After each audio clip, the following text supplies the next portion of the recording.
আমাদের বিরুদ্ধে আমরা মামলা করেছিলাম, আমি বাদী হয়ে।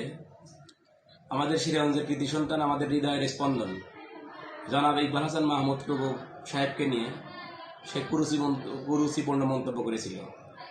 বিধায় জেলা বিএনপির নির্দেশক্রমে আমি বাদী হয়ে মুফতি আমির হামজার বিরুদ্ধে মামলা করি। সেই মামলায় যখন আমি ফাইল করি তখন তার বিরুদ্ধে সমন জারি হয়।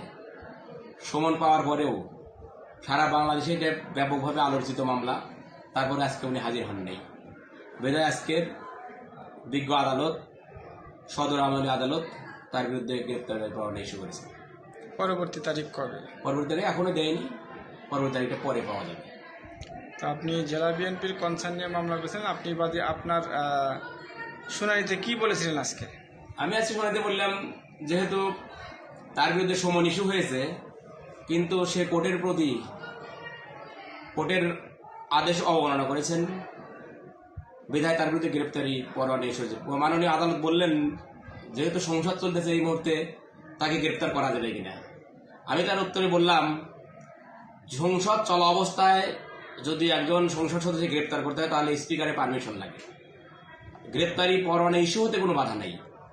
গ্রেপ্তারি পরোয়ানা ইস্যু হয়ে থাকবে, পুলিশ প্রশাসনকে চিন্তা করবে তাকে কিভাবে গ্রেপ্তার করা যায়।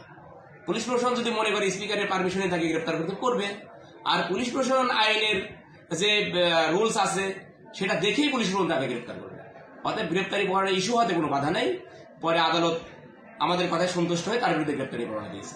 ডিজাইন, এলিগেন্স, বিউটি, সেরা পণ্য সবার জন্য। জেভিকো।